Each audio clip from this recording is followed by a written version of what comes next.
Welcome back, you guys. I'm Tassie, and today I am eating a favorite of mine. This is actually something that I grew up eating every now and then. It's basically beef with ginger. That's right, beef with ginger. Now, with this dish, there's a couple of variations. Some people will put bamboo in there. Some people won't add the broth because they would like it kind of more dry, like a stir-fry style. I added broth in mine so I can scoop it around with my rice. So I have like 4 to 5 inches of ginger cut up. If you don't like as much ginger because maybe it's too spicy for you, just do like 3 inches is perfectly fine. And I cooked it in a pound of beef. And on here we do have green onions that I actually grew in my garden. And then I also have a bunch of Thai pepper, a little bit of garlic, and I do cook it with some lemongrass as well. So let's go ahead and get started. Oh, it's like this mound. I'm trying to like figure out where I can grab it from. Okay, and I want a slice of ginger. Now, I do cut these kind of big. If you guys don't like the thought of biting into a whole piece of ginger, because especially if you're not used to it, like I grew up eating this, so I'm definitely used to this. So then just mince it up. That's perfectly fine too.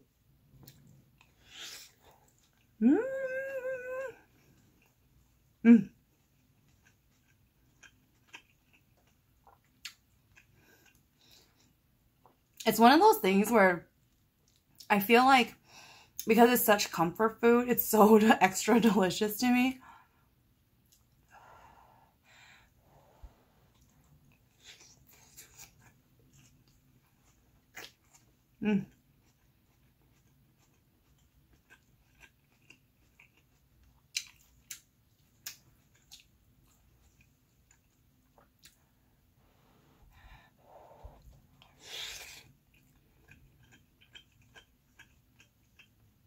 And the reason why I made this was because my brother, he had made it on Facebook and he posted it to Facebook. And it got me really craving it. So right away the next day I went and got ginger. My family, we did grow up eating a lot of ginger.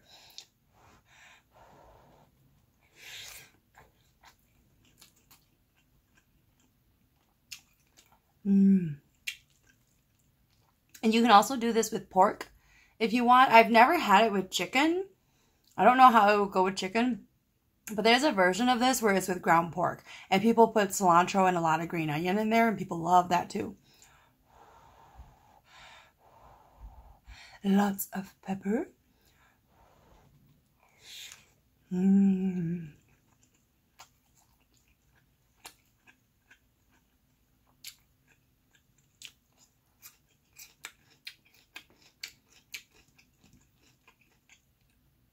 I also love ginger in my, like an egg omelet, and I'll put ginger in there with green onions.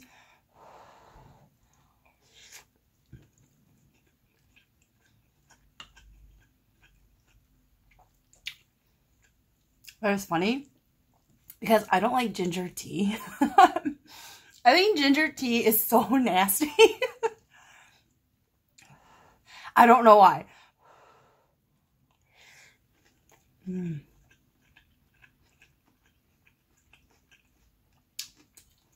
Candied ginger, I also do not like.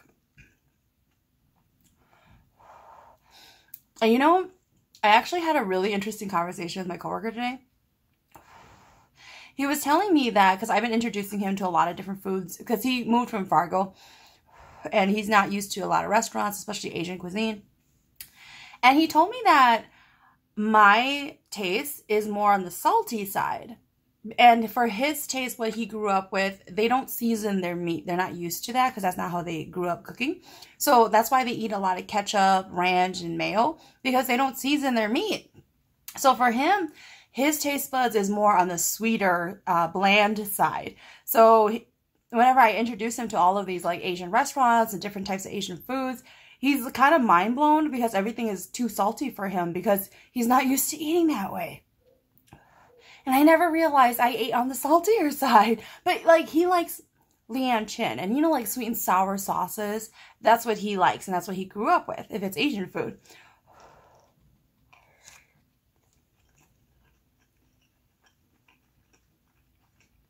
And I think it's funny because a lot of times you guys will hear me say something's too salty. But he thinks I eat on the salty side. But I guess it's because my dishes would have more fish sauce, soy sauce, oyster sauce. Whereas for him, he's used to no seasoning.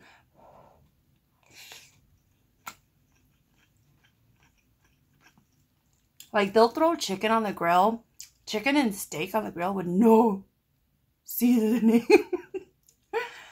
My boyfriend, some of his family members do that too. Like, it hurts my soul when I see them do it with a beautiful cut steak from the butcher shop. They'll just throw it on the grill with no seasoning. Tons of chicken breast, no seasoning.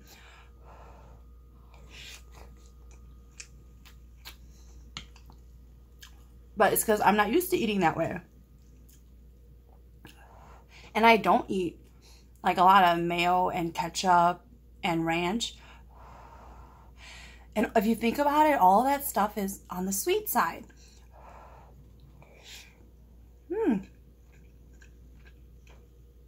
So let me know if you actually eat more on the sweet side.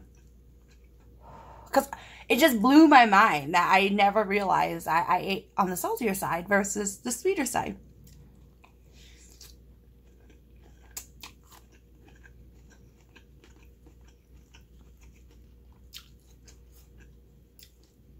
Obviously, I eat on the spicy side.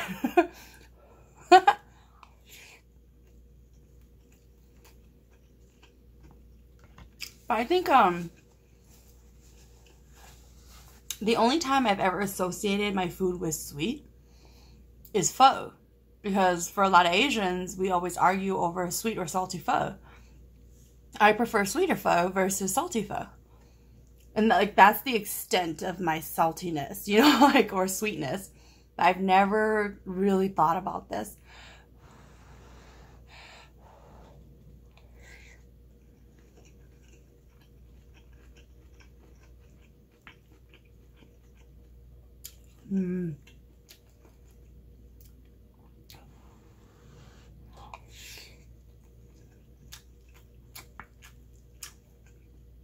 My rice like soaked up all the broth in here.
I just thought of this because my coworker and I, the same one that we were talking about sweet and salty, we were talking about people who don't like to venture out on food. Like, they grew up just eating chicken nuggets and, like, chicken wings, like the ones with just no bones, right? So, like, chicken tenders, right? And they refuse to eat anything outside of, like, pizza and french fries. But it was funny because it reminded me, I was seeing a guy who was like that. And I told him right away, no, this isn't going to work out because I need somebody who can eat different types of foods. And this was like back when I was in like my mid to late 20s, right? And then he kept trying to tell me that, you know, like, oh, you know, it's okay. I'll try different things. Like, and I was like, no, because I don't want somebody to change who they are just for somebody versus this is really who you are. And I don't want to end up being attached to somebody by that point who just can't eat other foods.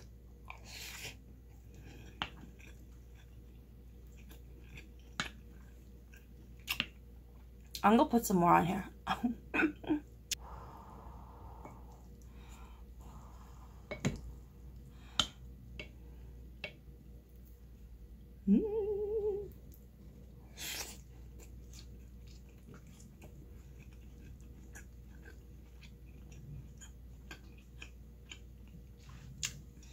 A lot of people ask my boyfriend or ask me if he eats like Hmong or Asian food. He does.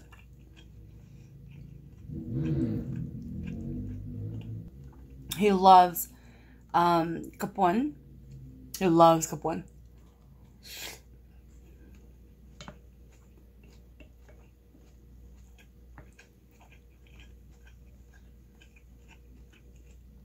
I taught him to like rice. So sometimes we fight over rice now. Bacon with rice, man. Oh, that's like the good stuff.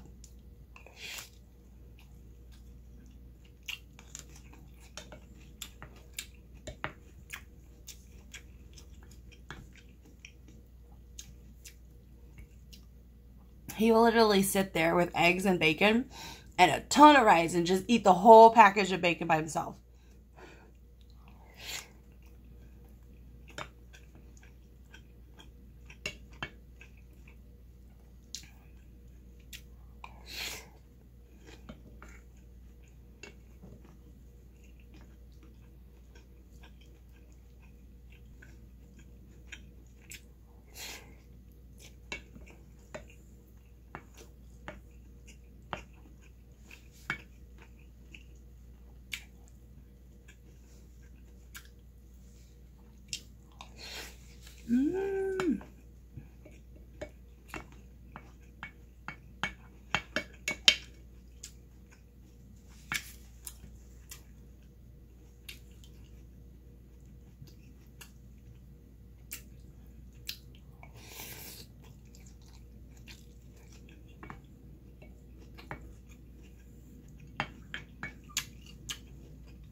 Alright, you guys, I'm done eating. I'm so happy and full.